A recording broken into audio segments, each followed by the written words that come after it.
All right, how are you guys doing? Sorry, my cold came back. I've been in bed the last 3 days. I always do it. I don't know why. I get sick.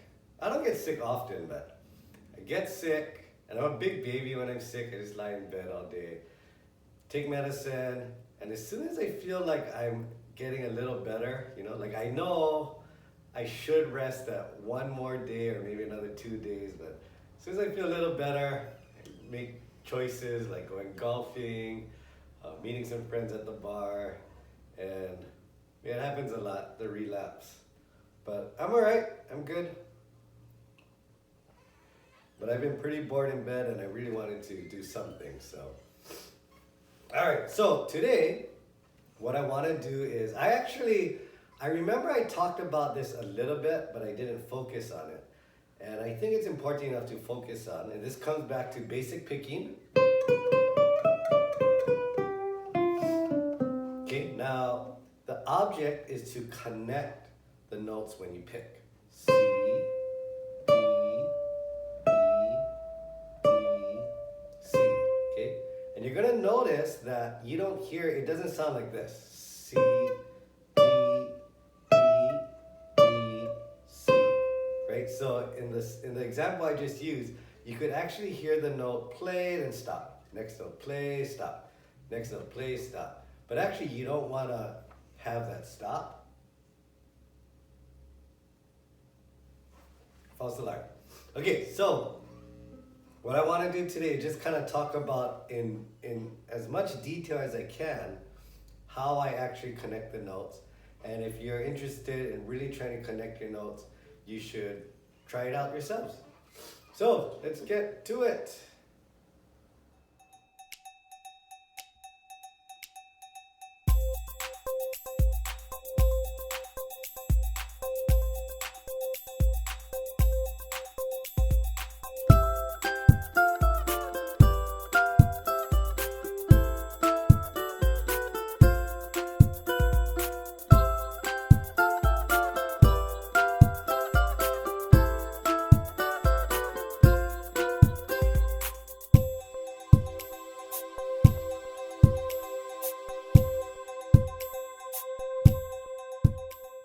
So this is actually really interesting because this past weekend I was working with one of my students and he's been taking lessons from me for, say, maybe about 4 years. He's a pretty good player. He can, play some songs.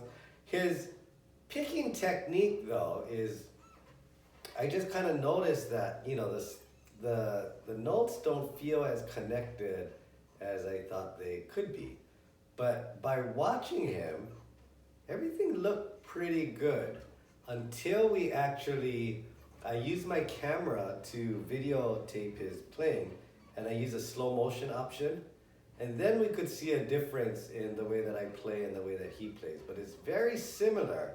It's almost the same, and only if you slow it down you can kind of see the difference. So I kind of wanted to share that with you because I think it's important. All right, so let's take the notes high C, B, and A.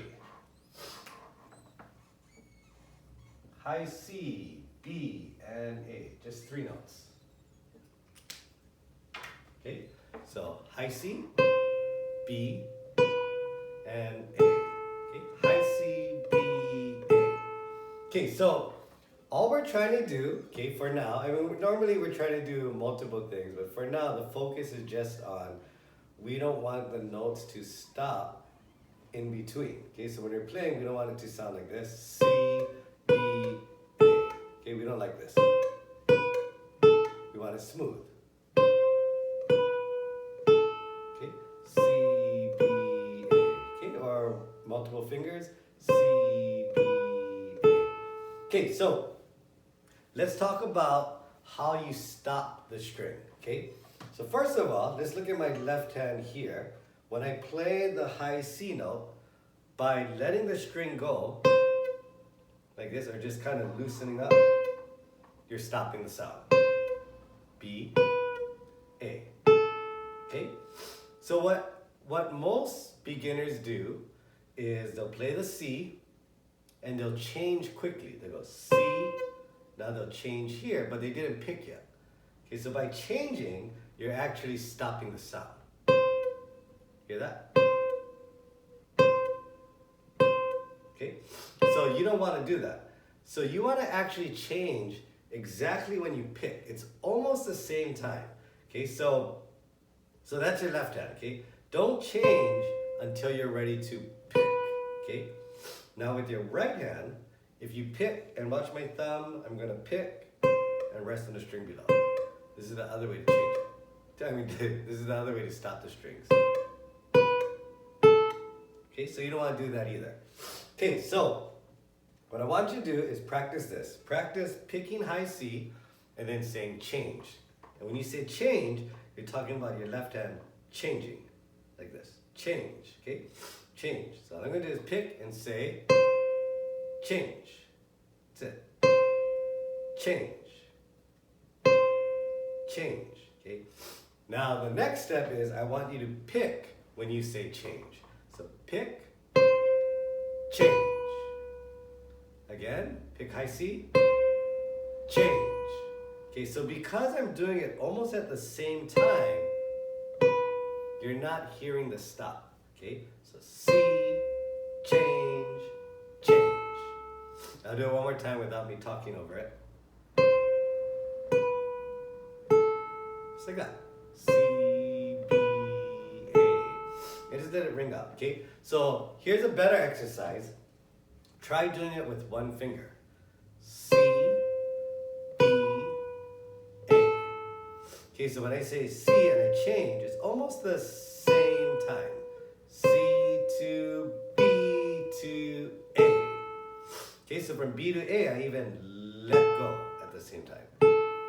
Okay, so I'm gonna actually do this in slow motion for you guys. I'm not sure how to do this though. So nobody's holding the camera for me. So I guess I can go slow motion, I could zoom in. Oh, but if I talk, that's right, the sound's gonna be strange. Well, let's see what happens.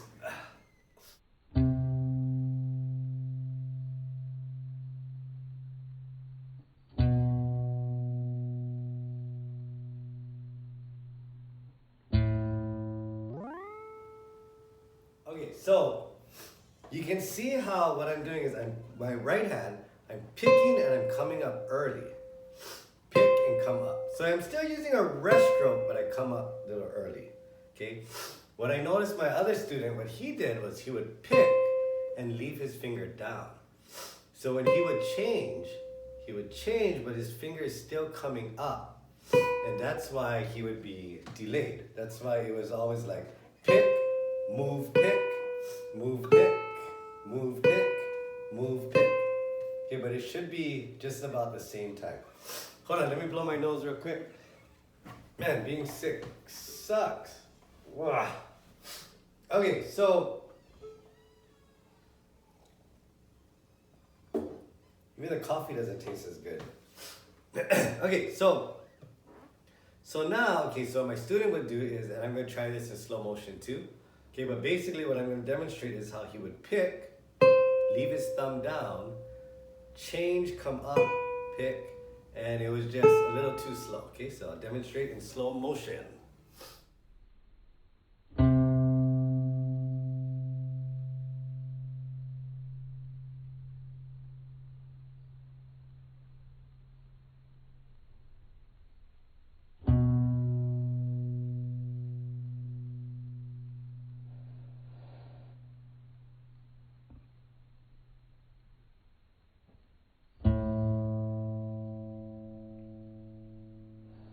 Okay, so hopefully you guys can see the difference, and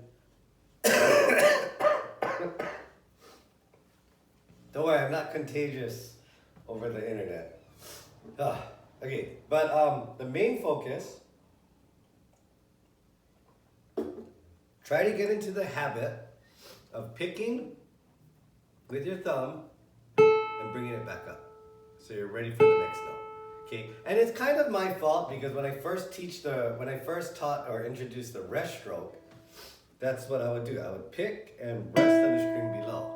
Okay, and this is correct, but I should have explained that the stroke shouldn't end here, even though I said rest on the string below. the pick should actually be rest on the string below, get ready. Because the starting position is above the string, right? Not below the string. So we want to finish the stroke by picking, getting ready for the next string.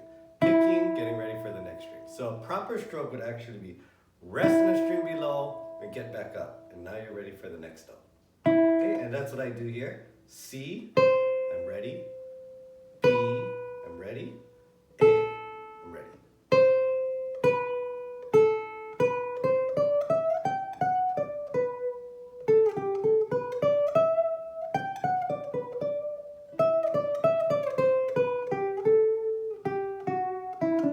Okay, so you cannot hear any silent parts, like sudden stops, like.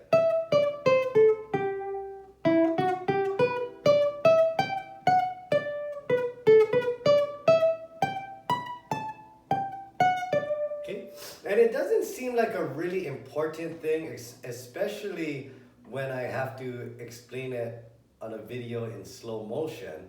But overall, it makes a huge difference as far as somebody saying, wow, that sounds really nice, that's a nice melody. Or just being like, oh, it's, so-so, not bad. Okay, so, so work on this.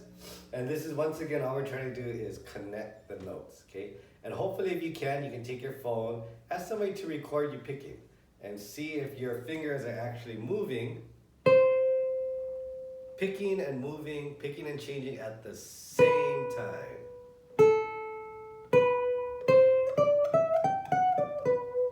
Okay? Anyways, I hope this keeps you busy for a little bit, and I'm planning to rest tomorrow. I think tomorrow I might feel better, but I'm gonna rest and make sure this cold is out of my system. So, I'll see you guys tomorrow. All right, have a good one.